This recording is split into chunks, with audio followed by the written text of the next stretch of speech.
Life sometimes teaches us quietly, in ways that cannot be forced, in moments that are almost invisible. I remember a time when closeness felt simple, natural, a rhythm of words and glances, a presence that filled the room without trying.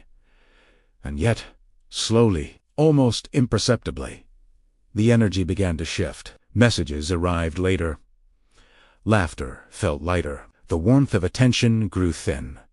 It wasn't sudden, it was a gentle unfolding. And in that unfolding, I learned one of life's subtle lessons. Silence carries meaning. Distance speaks in tones unspoken. And every pause tells a story if you are willing to hear it. In those moments, I felt a tension in my chest, a question I couldn't frame. Did I misstep? Did I overlook? Did the connection fade naturally? Or had I missed the first ripple of change? It is confusing, frustrating, sometimes frightening, because the mind seeks patterns. And when clarity is absent, it begins to invent reasons.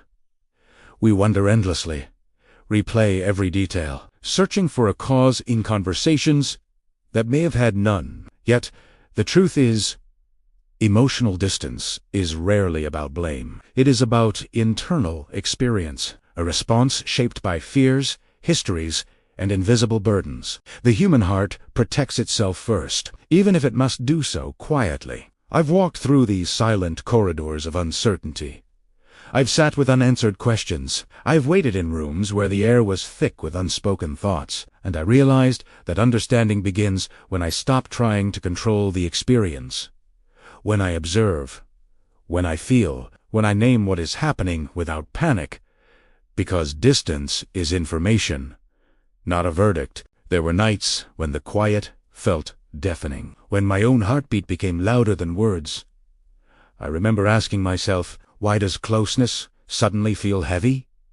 Why does warmth retreat? The answers did not come in messages or explanations. They came in reflection, in noticing patterns, in connecting present behavior to past learning. I understood that emotional distance often emerges from layers I cannot see.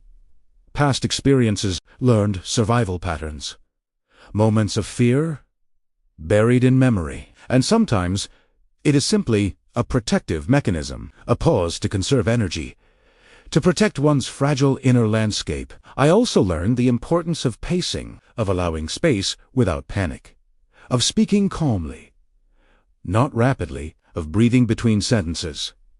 The body reacts faster than logic, and rushing only triggers more withdrawal.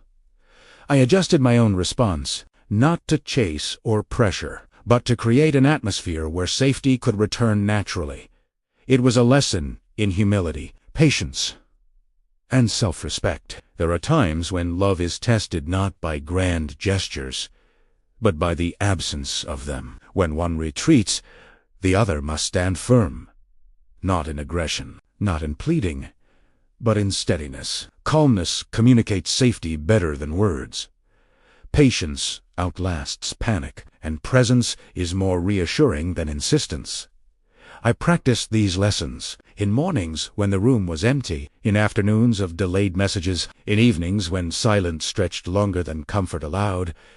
I practiced grounding, breathing, naming my emotions, and letting them exist without judgment. This is the human work, the kind that machines cannot replicate, and the kind that shows up when a relationship is tested quietly. As days turned into weeks, I began to notice shifts, not dramatic, not announced, but subtle.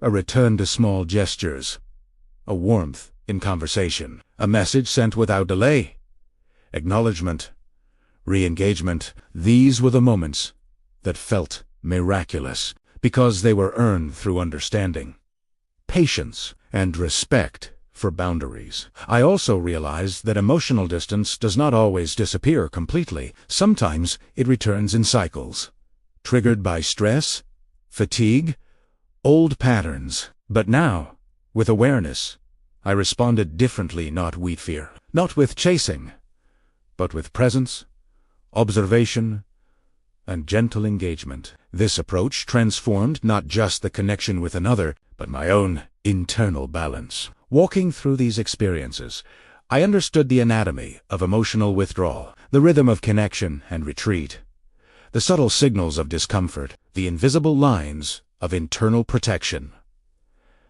I learned to notice when someone is overwhelmed, when they are processing, when their nervous system is guiding them inward, and that none of this diminishes the value of connection. It simply reveals human complexity. The layers we all carry. I also faced moments of doubt, wondering if I was misinterpreting, if my patience was misplaced, if my presence was meaningful. These reflections became a practice in self-regulation, in choosing clarity over assumption. In these quiet hours, I discovered that the most profound connections are built not on demand, but on safety, trust, and the courage to remain present while honoring individual space. The human experience is intricate. Distance is part of it, and understanding its dynamics requires empathy, humility, and careful pacing. One cannot rush comprehension. One cannot force reconciliation. One must breathe, pause, observe, and then act with informed compassion. I realized that when I held these principles, silence was no longer threatening, distance was no longer a punishment, and each interaction became an opportunity for growth. I share these reflections because they are lived, not theoretical, because they emerge from the quiet moments, the missed cues, the paused conversations, the nights of and every line I speak here is an echo of those lived experiences, a testament to patience, understanding, and the subtle art of human connection. Emotional distance will challenge you. It will test your patience. It will force introspection.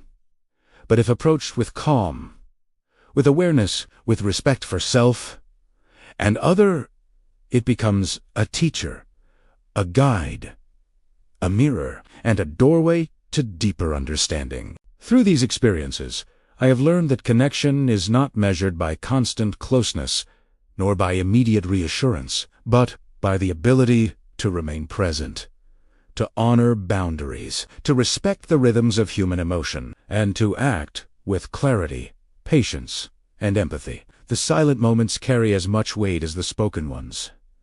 And sometimes the greatest lessons are whispered, in absence, to anyone navigating distance in relationships. Breathe, observe, honor your feelings, honor theirs. Do not chase explanations, do not punish absence. Create safety within, and trust that connection will find its way naturally. Slowly, steadily, authentically. And in doing so, you not only understand others better, but you understand yourself more fully. You reclaim your emotional balance, your dignity, and your capacity to love wisely. End.